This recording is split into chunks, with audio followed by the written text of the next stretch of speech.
किती काँग्रेस एवढं मागे हो एकच जागा आहे दिल्लीमध्ये भाजपची मुसंडी पाहायला मिळते. मोठा विजयाच्या दिशेने भाजपची वाटचाल आहे. आनंदाची बाब आहे की गेली 10 वर्ष ज्या पद्धतीने दिल्लीमध्ये केजरीवालांनी सरकार चालवण्याचा प्रयत्न केला तो निश्चितपणे दिल्लीच्या विकासामध्ये एक बाधा ठरणारा होता. सर्व फुकट देऊन राज्य चालवण्याचा जो प्रयत्न त्यांनी केला तो प्रयत्न आम्हाला विकास आणि प्रगतीमध्ये निश्चितच आडकाठी टाकणारा आहे.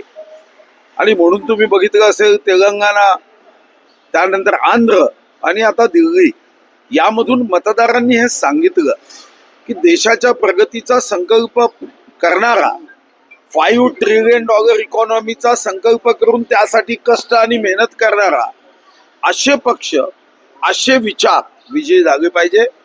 आणि आता डबल इंजिनचं सरकार दिल्लीत आल्यानंतर मला विश्वास आहे की आमच्या देशाची ही राजधानी वेगाने प्रगतीपथावर जाईल.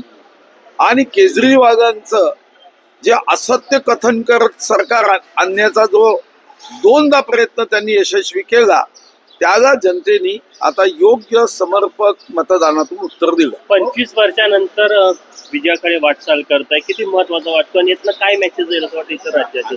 अरे दिल्ली जीती है तो आगे देश में हर राज्य जीतेगा. आता याचा निकालावर बिहारचा परिणाम निश्चित होणार आहे. बिहार अनुकूल असेल. मोठ्या प्रमाणावर बिहारमध्ये जागा भारतीय जनता पार्टी आणि नितीश कुमार यांच्या पक्षाचे निवडून येतील. काल खरं तर राहुल गांधींनी आरोप केला होता की भाजपमध्ये महाराष्ट्रात मतदार अचानक कसं काय वाढलं संसदेत. काय ना हो, पराभवाची पूर्वतयारी आहे. तुम्ही तुमच्या परिसरामध्ये नापास होणारे विद्यार्थी असतील ना, एक नापास होणारा विद्यार्थी दाखवा की मी बुद्धिमान नाही म्हणून नापास झालो. सिलेबसच्या बाहेरचे प्रश्न आले अशाच पद्धतीचं सांगितलं जातं. यावर काही फार गंभीरतेने बघण्याचं नाही. जिथं राज्य कर्नाटक जिंकता तेव्हा तुम्हाला काही वाटत नाही, झारखंड जिंकता तेव्हा काही वाटत नाही, आणि महाराष्ट्र पराभूत झाल्यानंतर तुम्हाला इतक्या गोष्टी कशा काय सुचतात देव जाणे. एकच नाही, काँग्रेसला फक्त एक जागेवर आघाडी आहे आता. काय सांगणार, पानिपत झालं काँग्रेसचं दिल्लीमध्ये? नाही, असं आहे, कोणत्याही पक्षाचं पानिपत झालं असं मी म्हणणार नाही. हे जैसा कर्म करेगा वैसा फल देगा मतदार.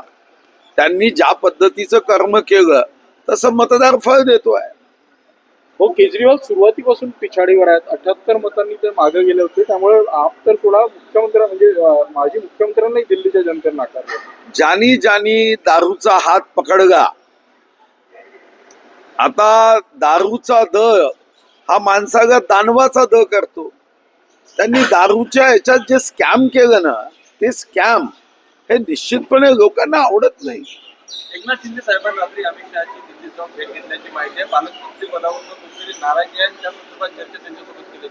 मला तर काही अमित भाई बोलले नाही, एकनाथ शिंदेही बोलले नाही.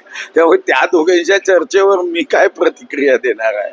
कशावर चर्चा झाली, कशाची राजी नाराजी मला वाटत नाही यावर काही मी प्रतिक्रिया द्यावा. भाऊ, लाडकी बहीण योजनेमध्ये आता स्क्रुटिनी होत आहे. त्याला घेऊन महिलांमध्ये प्रचंड नाराजी आहे की निवडणुकीच्या तोंडावर आधी सांगायचं होतं की या योजनेचा लाभ नेमका कोणाला मिळेल, आणि आता सगळ्यांना लाभ मिळाल्यानंतर पैसे न देण्यामुळे नाराजी पाहायला. आधी सांगितलं नाही असं कोणी सांगितलं? अहो, कोणती योजना होते त्याच्या निकषाशिवाय होते का?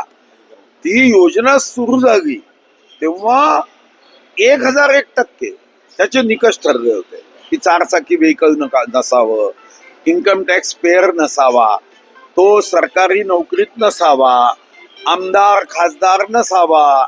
हे तर निकष तेव्हाच ठरले होते. हा, फक्त तेव्हा जेव्हा अर्ज केलेत तेव्हा स्क्रुटिनी करायसाठी जो कालावधी होता तो कमी होता. ना निकष बदलले, ना आत्ता कोणी अडचण यावी असे निकष तयार केले. निकष तेव्हाही होते. जर तुम्हाला माहिती आहे की हा निकष आहे आणि तुम्ही अर्ज भरला तर चूक कोणाची, सरकारची आहे का? नाही आहे. वाल्मिक कराडचा आका म्हणजे धनंजय मुंडे असा गौप्यस्फोट तो यांनी केलेला आहे करुणा मुंडे यांनी. नाही, ठीक आहे. तो असा आहे की ते पती पत्नी आहेत. पत्नी म्हणून त्यांच्याकडे जास्तीची माहिती असेल तर ते सांगत आहे. पण त्यावर मी काही प्रतिक्रिया देणं हे मला योग्य वाटत नाही. ते पती पत्नी आहे, पती पत्नीमध्ये काय झालं, काय अनबन आहे, काय त्यांच्यामधला संवाद आहे, जेव्हा प्रेमाने होते तेव्हा ते कोणाला भेटत होते, यावर ते दोघे जास्त अधिकारवाणीने बघू शकतो. जो मतदानाचा घोळ महाराष्ट्रात केलेला आहे तो घोळ दिल्लीत केला असा काँग्रेस नेत्यांचा आरोप आहे. सगळं झारखंडमध्ये केला असं म्हणत नाही. उपकार आहे काँग्रेसचे या देशावर. वागणकार संदर्भात काल मुख्यमंत्र्यांनी म्हटलं की तुमच्याच प्रयत्नामुळे खरं तर वागणं आले. काल प्रदर्शनीचं उद्घाटन झालं नागपुरात, ते आता भरभरून आठवलं. कौतुक केलं तुमचं. मग चांगलं झालं ना. मग याच्यात तुम्हाला काय अजून चांगलं काम करण्याची अजून आपल्याला इच्छा जागी होते, अजून मेहनत करायची. आणि मी सुद्धा आज चाललो आहे. काल मी माझ्या एका कौटुंबिक कार्यक्रमामुळे घेऊन जाऊ शकलो नाही. काल मला अतिरिक्त मुख्य सचिवांचा फोन आला की साहेब तुम्ही एक भेट दिली पाहिजे. आज दुपारी मी तिथं भेट द्यायला जाणार. दिल्लीचा निकाल आता म्हणजे आता पुढील काळात नागपूरसह वेगवेगळ्या महानगरपालिकांच्या राज्यामध्ये निकाल होणार आहे. जिथल्या महानगरांचा हा निकाल आजचा आणि पुढील काळात राज्याच्या वेगवेगळ्या महानगरपालिकांच्या निकालामध्ये काही त्याचा प्रभाव पडेल असं आहे की एका निवडणुकीचा परिणाम दुसऱ्या निवडणुकीवर होत नसतो. जर तुम्ही सकारात्मक पद्धतीने तो विजय नम्रपणे स्वीकारला तर मात्र त्याचा अनुकूल परिणाम होत असतो. लोकसभेमध्ये काँग्रेसला किंवा महाविकास आघाडीला अनुकूल असे निकाल आले, पण त्यांनी तो अहंकाराने स्वीकारला आणि त्यानंतर होणाऱ्या बरोबर 6 महिन्याच्या निवडणुकीनंतर मतदारांनी त्याच्या विपरीत निकाल दिला. म्हणून कोणत्याच निकालाचा कोणत्या निकालाशी तसा दुरान्वय संबंध नसतो.